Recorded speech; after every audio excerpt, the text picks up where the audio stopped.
everyone, this is going to be my review of Team StarKid's Nightmare Time Episode 2, consisting of the stories Forever and Always and Time Bastard.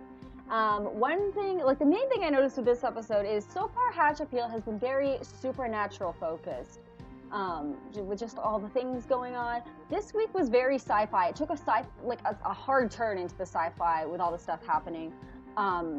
Well, I'm not really going to say what it was. I mean, Time Bastard kind of implies time shenanigans, which, yes, that happened. I won't get into how, but yes, that goes down. And there's some other elements of sci-fi in there as well. And I find sci-fi creepier than most supernatural stuff, honestly, just because it feels like it could often happen, it often feels like it could happen in real life.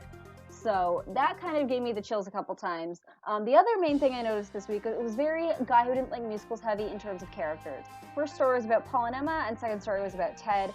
And this isn't really a spoiler because as soon as the second story starts, it becomes very obvious. But these two stories take place in the same Hatchetfield universe. Now, I mean, Hatchetfield's a multiverse, I guess, but these two stories were in the same universe. So, Guy Who Didn't Like Musicals is one universe, Black Friday's another. I don't know what last week was, and then this week is these two stories are definitely in the same universe. However, some things that happen in this episode, we see the repercussions of, or I guess maybe parallel of in Guy Who Didn't Like Musicals.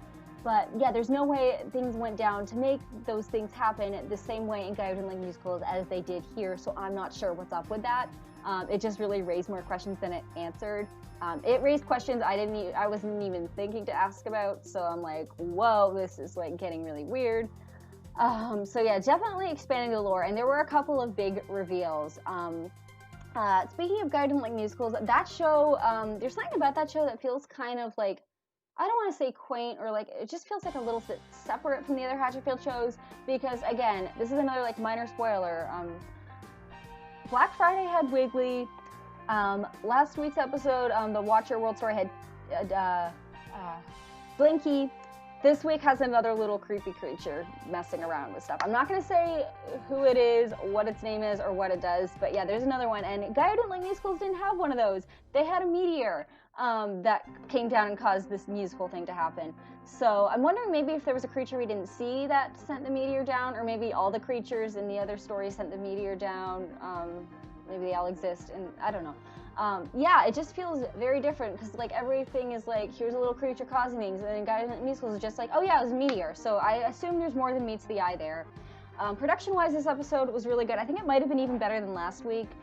There were more costumes, there were more sets, Zoom backgrounds, and they really took advantage of having Joey and Lauren living together, and they shared a Zoom box, they shared a screen.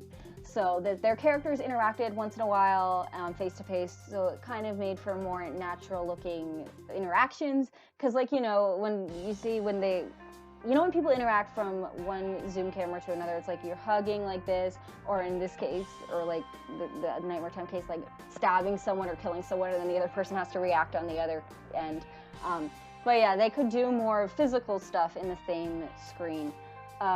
They also took advantage of this with one of the songs, and this week's songs weren't as memorable to me except for this one.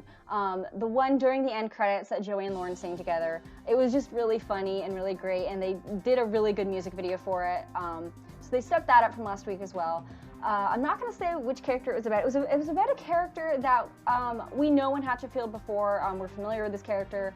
I don't think they appeared in either of these stories. Maybe they did in passing. I'm not sure. I don't remember. But I think this character might be causing some of the craziness based on what I saw in this song. I don't know. I just have a feeling that there's more to this character than we know and what we think. Again, I'm not going to say who the character is. But yeah. That's pretty much it, except for I was really glad to see Kim, Dylan, and Jamie, who were not on last week's episode. I mean, some of the people who were on last week were not on this week. So they're switching people out, I guess. But they said everyone who's appeared in a Hatchetfield show before will be in Nightmare Time, and so far I think everyone has except for Kendall, who played Hannah and Tim in Black Friday. So hopefully we see her next week, and hopefully that means we get some Black Friday characters. I know one of the stories next week is about Dylan's character, Tom Houston, and I mean, Tim's his son, maybe we can see him. Hopefully he has Tim in this universe so we can see him. I don't see Kendall. But yeah. Other than that, I'm excited to see next week's episode. Let me know what you thought in the comments below of Nightmare Time Episode 2. Please don't spoil Episode 3. This is the Episode 2 video, so yeah. Spoilers are fine. Again, that's your warning, so don't look in the comments if you don't want spoilers. Let me know. I'd love to chat with you, and I will see you soon, hopefully. Bye.